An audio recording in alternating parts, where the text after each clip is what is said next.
All right, guys, we are back with game number 2. This is the ESL One Genting Open Qualifiers for South America. We have Champ Sport versus Rebirth eSports. First game of the series went over to the side of Rebirth eSports. They had a very impressive lineup with team fight with a Puck, Winter Wyvern, and Sven, and an especially pesky bounty hunter that was just running around the map, poking and prodding them. But looks like we see the respect ban coming out immediately against this Winter Wyvern, just as we're talking about that previous game.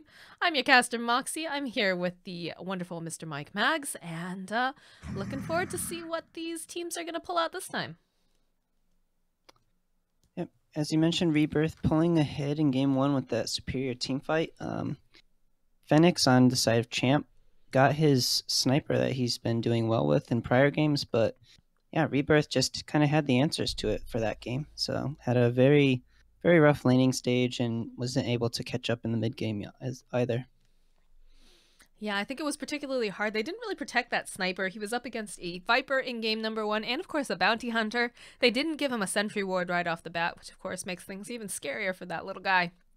And they just constantly bullied him the entire time, whereas a lot of space was made for the Sven in bot lane, with the Winter Wyvern and the Sven actually diving past tier 1s to jump over on the Nyx Assassin. So they had some problems with their lanes, unfortunately, on the side of Champ.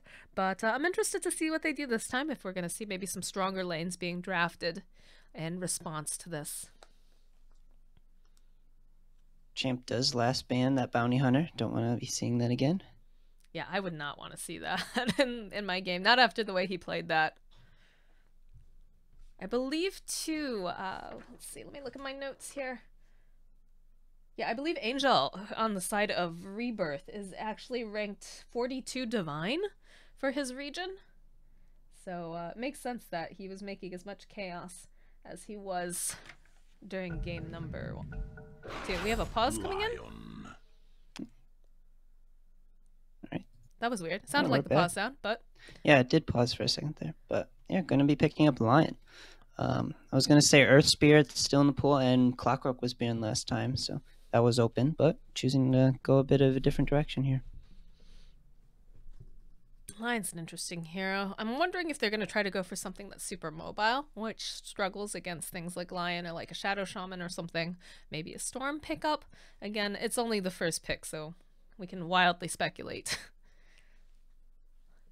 Yeah, everything's still open at this point. Lion notably is just not necessarily a very good laner. He does have some disables, but is hard again. Has a hard time against like aggressive tri lanes. Champ may be considering that. I do like the Ogre pickup over has been very popular lately, being able to throw out Bloodlust. He's very tanky. It's actually funny, when I was looking up some of his stats, he shows as a mid laner because he's been played so often just supporting whatever the actual like mid core is, because he is very annoying. Again, you get that Orb of Venom on him, you throw out Ignites, and again, he's very, very tanky, so it's very difficult to like 1v1 him if he just starts running at you and whacking away. Mid lane's no longer a 1v1 matchup, so. Nope, it's usually duo or LOL 3 mid kind of setup. Do you get the Rubik though, which will, I think is a pretty smart idea after watching what happened in game number 1. They seem to opted for very heavy team fight orientated heroes. Granted, we will not see the Winter Wyvern this time around, but I'm sure they're keeping that at the back of their minds after the way that Rebirth was very synchronized in dropping all those ultimates.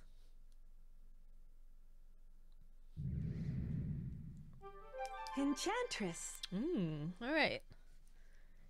Getting Enchantress to the side of Rebirth. I'm interested to see if that's going to be...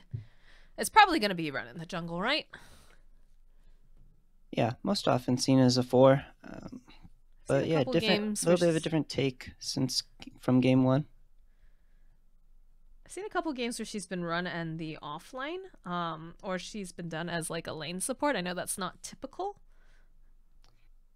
Yeah, you kind of have to for the early stage, especially just the fact that creeps don't spawn until minute 1. So you'll be helping out someone for that first minute. And being in the off lane just helps you transition to taking that tower if you have a good matchup. So might be seeing her there. Might be seeing her throw a creep into the mid lane to counteract an ogre that might be sitting around there. Just nothing like the Wild Wing tornado spam, right? Mm. I remember when I first started playing Dota and people weren't really used to seeing micro-intensive heroes, someone was playing Enchantress on the other team, and whoever was playing mid, I don't remember which friend it was, but was just yelling out, like, what is happening? Why am I losing health? Because he didn't understand that there was a tornado, and he had no idea where it came from. That was pretty funny. That's been rough. Welcome to Dota 2. You've got a lot to learn.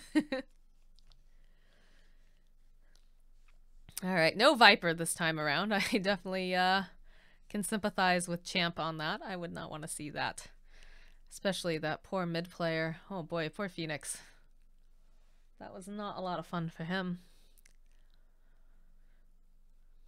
So we've got positions 5 and 4 on the board for both teams. Couple of the couple of the threes taken out. There's no Omni Knight. Again, there's still the clockwork though, like you had mentioned. Usually run a bit more as a 4, but still very successful as a 3. I guess it depends on what their drafts, what they're thinking of here. Yeah, to deal with the Ench, the Doom has been banned. Usually picked to eat one of her creeps. Ursa banned. Can, with Fury swipes, just go through the Untouchable. There still is Lifesteal, which is one of the other ones, and Troll Warlord, just one of the classic counters, still in the pool.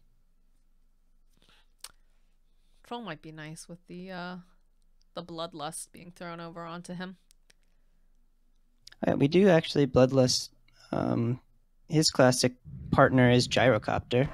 So that's true. I've been seeing a lot of Underlord lately. My only problem with this hero right now is that a lot of the times they don't draft anything for initiation when you pick up the Underlord, so I'm not sure how they're going to play this. They could go for something, actually, Puck's still available in the pool. They could try to grab something like that on the side of Champ.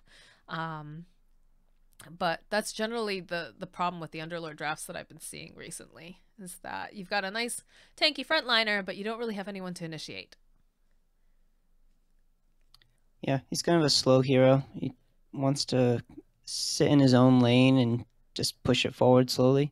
So, yeah, definitely lacks that initiation and is required to be picked up in the form of a different hero on the team. We get the tiny pickup for the side of Rebirth. Lots of reworks done with this hero recently with the way that his tree is set up. I really like when he's level 1, he grabs a tree just because it's so much bigger than him and he looks so happy running around with his little tiny tree. Until he hits you. Until he throws the tree at you, yeah. But maybe that's why he's happy. Maybe. I don't know. He looks really happy. He's a tree hugger, that guy. I wonder how... They haven't altered any lines, right? With Treant Protector? And Tiny's interaction, I think that would be pretty funny. He needs to be able to pick him up. Yeah, that'd be great. Just pick up Treant Protector, toss him. Oh, that would be so OP. I mean, he can toss him, actually, right? You can toss. Yeah. Just, I would like to have a custom line, maybe, for when he throws Treant Protector. Yeah, it's like, get away from me. Wait, are you saying the Treant Protector saying that, or? Yeah, if he sees Tiny, because Tiny just wants to just grab him and throw him. That's true. So I'm assuming we're going to be seeing a Blink Dagger picked up on Tiny. Lion typically likes to get a Blink Dagger as well if he's able to afford it. So lots of mobility coming out from the side of Rebirth so far. Rubik will be getting a Blink. Usually, okay, so we do get the Luna pickup. So that's going to be nice follow-up with Pit of Malice. And if they can steal, something really good with that Rubik. Also nice pushing potential. Again, though, we're still lacking a bit in terms of initiation. So what do you think you'd like to see mid for Champ? What do you think would work out best? We mentioned Puck earlier as just a way to kind of hold them down and get a silence off, but... Yeah, Puck, definitely the first hero that comes to mind for the mid lane. Dream Coil, we saw it do a lot of work in game 1 on the side of Rebirth, and pairs nicely with Pit of Malice from the Underlord. You do have enough pushing power between the Underlord and the Luna, so just, yeah, a hero that is purely initiation based will be someone that they want to pick up here. We did get the Nyx Assassin pick up this time for Rebirth. We saw that Champ picked it up in game number 1, and unfortunately, no Dota Kappa, TNA, etc. Because I can't read the rest of the name.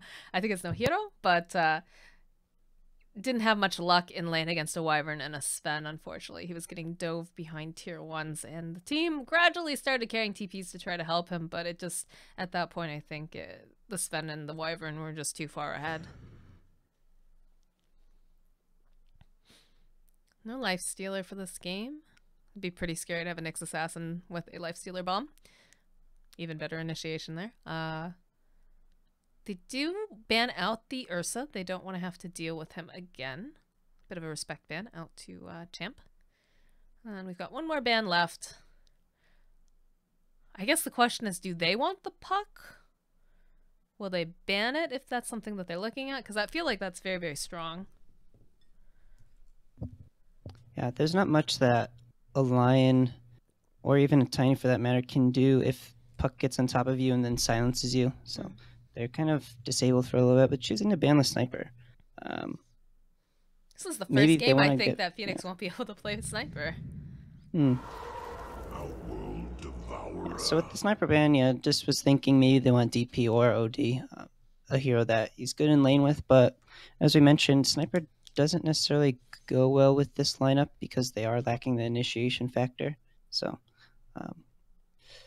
yeah, Champ, all eyes are on them in terms of what they pick up, because it will be hard to just run down a lane if you can't just jump initiate first onto Rebirth. You have to just rely on them to come to you all the time. And they actually do go for the Death Prophet here. I'm a little concerned again, like I said. You know, what also might have been nice is... No, you couldn't do that, actually, because you already had the Underlord. Never mind. Forget what I just said. So the one thing they do have going for them is some AoE ultimates. Like last game, Rebirth was able to utilize those to great success. So you have Luna with Eclipse and Death Prophet with Exorcism. So they could potentially just run down a lane, especially if Underlord is in front. But they do risk getting maybe split pushed by Tiny, who can kind of take down towers pretty quickly. And with Enchantress by his side as well. Can we talk about how Lion looks like a new hero over here with all these hats? Do you even recognize him? Holy smokes. Glance value? Yeah, who is that? Who is that guy? Look at the fancy hats on him. I like the Papua is actually running the Nyx Assassin Crab, and that's one of my favorite sets. I think he looks really adorable, considering he is a creepy bug man.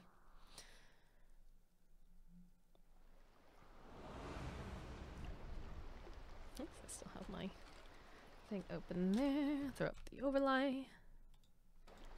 Alright, so go ahead, we'll introduce the teams. I think we'll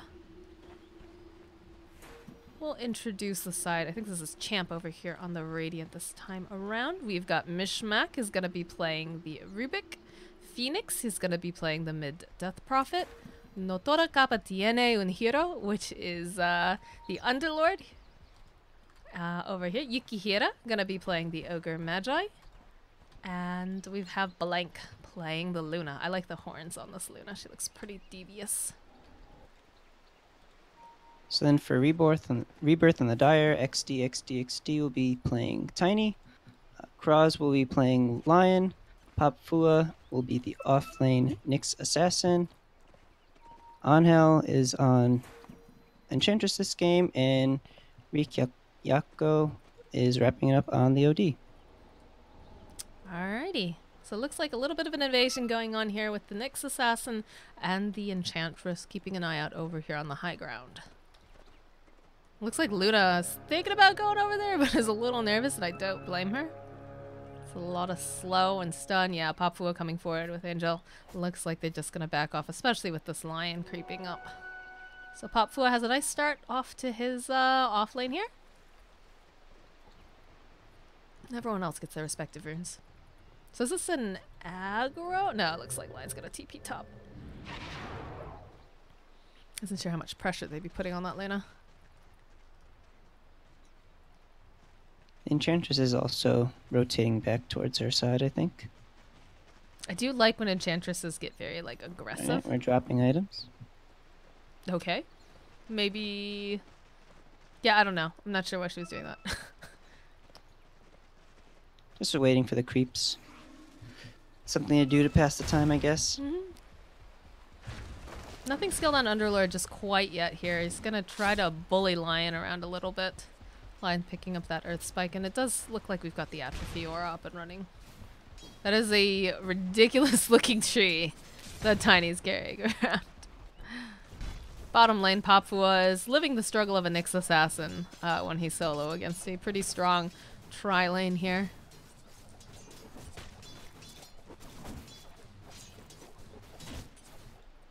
Chantress seems to be winning jungle, which is nice. That's always a good feeling. It does look like she's making her way over into the Radiant jungle, though. Our mid matchup is pretty even currently. We've got 5 and 1 on Death Prophet, 5 and 1 over on OD as well. So nothing too crazy there. We do see a ward getting planted over here by the Enchantress just to keep tabs. I feel like First Blood's either going to be top or bottom here. I don't feel like OD and Enchantress are going to be... We have 2 satyrs on the side of the inch, so if she wants to dedicate those to a hero, you can take someone down pretty quickly. Looks like she's making her way over, yeah. In come the satyrs. Misses the second ball, though, here. Will put out a lot of damage, though. I always call it Hadouken. It's actually called Shockwave. Okay. For some reason, I just totally forgot what the actual name was. Runes are being secured, though. Mishmack finds himself the Arcane Rune here on bottom. We'll actually just go ahead, grab it, and make a rotation, realizing that poor Phoenix is just constantly getting bullied here over in the mid lane. There's again the Shockwave coming out. It's a little too late. Now he's going to be able to make it out with 80 hit points. And now Mishmack going to have to go retreat to the safety of his tower.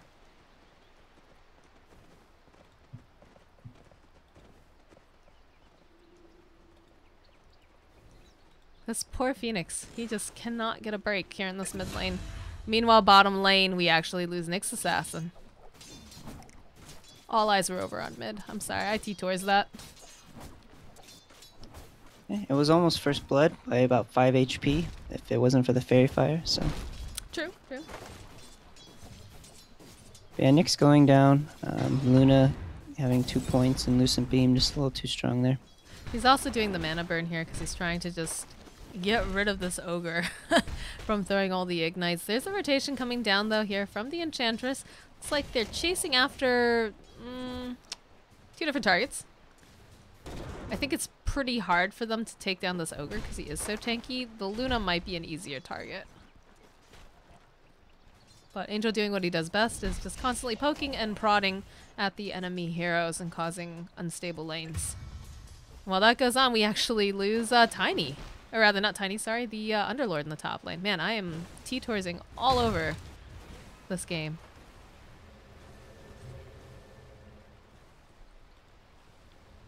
Tiny sitting at 25 and 5 CS right now, 15 and 5 on Luna, although she is constantly being bombarded by Impales and the shockwaves coming out from the Satyr creep.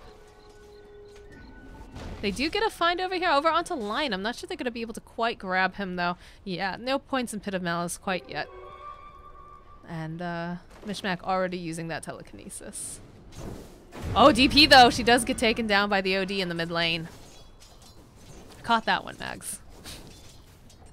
Alright, we're back. Bottom lane, though. Looks like Blank in a little bit of trouble. They're going to dive right behind this tower. This team likes to dive towers here. There's a TP coming out. Papua is trying to find his way through the trees. There is the Death Prophet coming onto the bottom lane here, chasing after Papua. Gets the Spirit Siphon off. Can she catch him in time? Does not have boots, though, on here. Meanwhile, everyone is just dying in the top lane while I'm trying to keep an eye on this bottom fight. Goodness gracious. We lose Mishmack, and we also lost, was it the Underlord? No, we lost Kraz. Papua trying to hide the trees. Oh, but Phoenix, he finds them. Does not have any Spirit Siphons left here, so he should be able to walk away. But Yukihira, he finds the Nyx Assassin, is able to throw out the Ignite Fire Blast, throws out a stun as well. He's just so slowed here. It looks like, oh, the Crypt Swarm just a little bit too short. Papua is actually going to be able to walk away. Now Phoenix, he's actually going to have to run away from the Tomato and the Satyr that's just chasing after him unrelentlessly here. There's no mana for Spirit Siphon comes out. still alive, but I think one more hit or so should be able to take him down. He's going to be able to get over to the shrine. I think Angel might have to move back now. We'll just keep using these creeps, though, to be harassing, and that's a lot of time wasted for this Death Prophet. She's not in lane. She's not CSing. She's also fearing for her life, which probably, you know, doesn't feel good. And she actually has a mango. It would have been a pretty cool play to see her feed it to the satyr. And then just... Is that possible? I didn't even know if you could feed them to creeps. I don't know. I'm just thinking of it now. So if I'm wrong, we'll have to test it out in a lobby later, right? I think, yeah, you should be able to share it. Underlord almost level 5 now. Tiny chasing after him. We'll just back off. Lion standing nearby, though.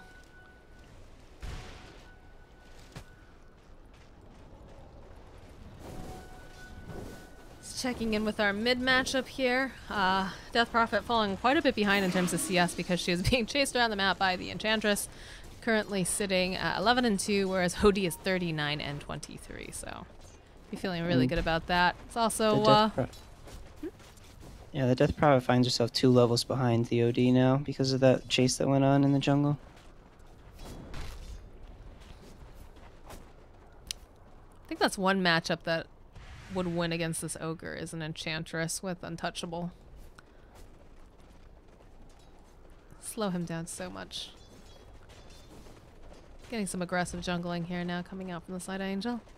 Does have a Wild Wing, so he could just drag that Wild Wing out and do the tornado over onto the main stack. And they do spot it out though, they ping it. There's a double damage rune available over in the bot lane. Underlord trying to get his levels however he can. Mishmax standing nearby as well, trying to help secure it. But bottom lane, they do try to jump over onto the Wild Wing. I believe that cancels out his channeling too. So nice play coming out from Yukihira, making the jungling just a little bit more difficult for Enchantress.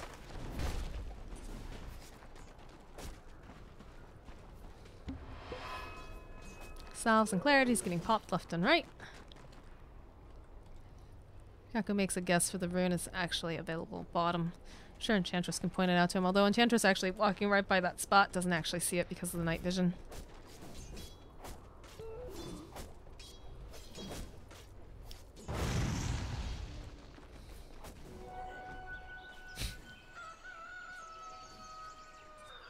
There's a juicy stack up the top lane that the Tiny might be going for soon. Looks like he grabbed his tree.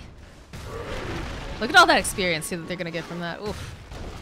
Feels good, man. Lion actually gonna get a full level out of it. That's always the best when you stack and then your cores actually wait for you to take the stack. It's like, it drives me crazy. Don't leech my stack XP.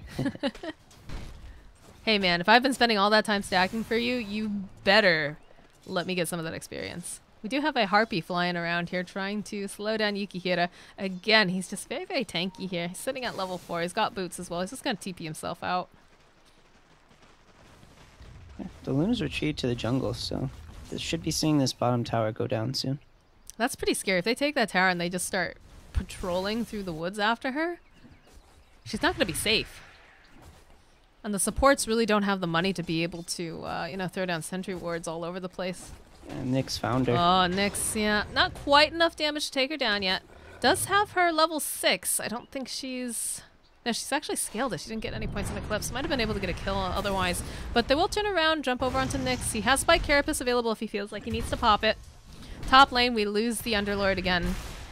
Papua, he pops that Spike Carapace. He goes for the Luna. He's not quite able to finish it off, but it looks like Angel will be able to clean up. They're trying everything in their possible to stop it. Well, this is all going on again in the top lane. We see the supports trading back and forth here.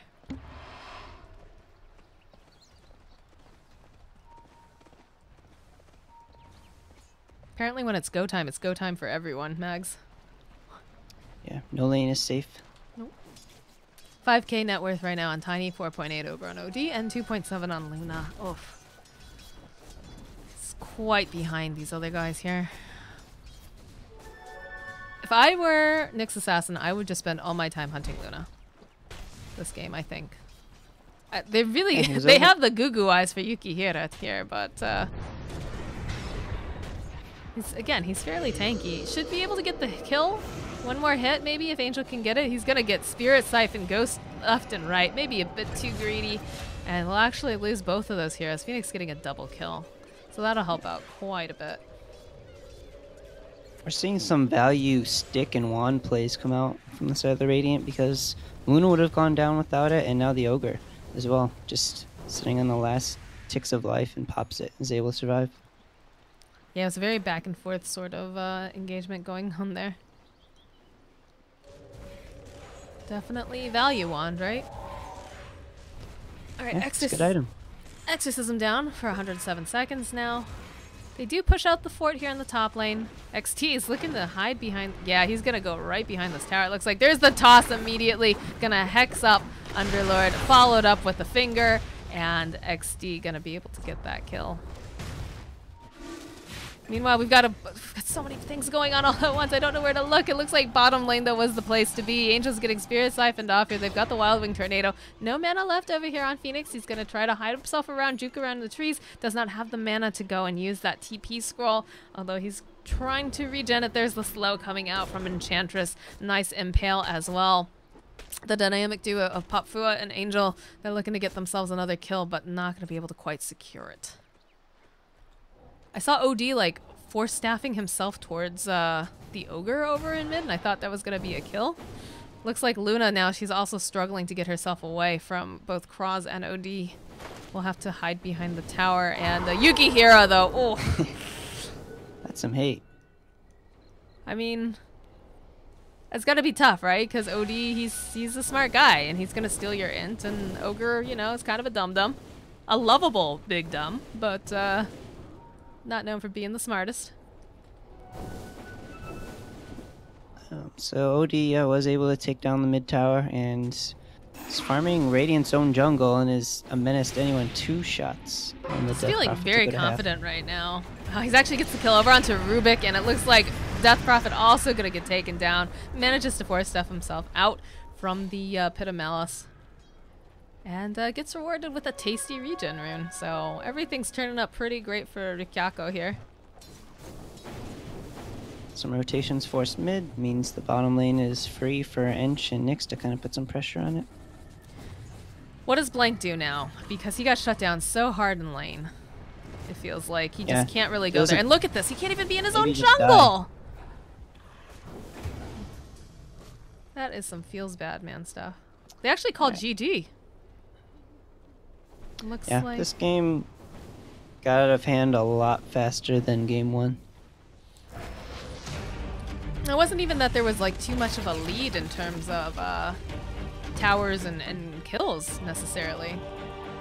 But I think shutting down that Luna made it just too difficult for her to get anything done, especially when you're not safe in your own jungle. I think that's also very, very difficult.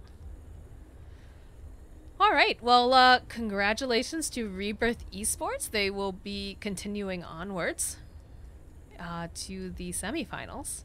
GG, well played, going out to Champ. They put up a valiant effort. They just weren't able to quite manage to clinch this out, though. And thank you so much, Mr. Mike Maggs, for being my co-caster for the series. We will be having more... Oh, wow, we ended quite early. We'll have more coverage, actually, of the South American qualifiers. We do have the Mad Kings game today that will be up against Cygnus eSports, which I'm pretty excited about. Or Team Cygnus, rather. I'm sorry. Everything has eSports at the end of it, it seems. But we'll have that game, I believe, around 2 p.m. Eastern time, right? If my conversions are correct for Brazilian time. Yeah, we may start early, though, because just these games have been starting early. So within the hour range of that. That's definitely possible. So make sure that you're following us on Twitter, either at MoxieCass or at Mike Maggs with 2 S's. We'll definitely try to announce when the next game is happening if we start a bit earlier. But otherwise, guys, we'll see you a little bit later today. GG.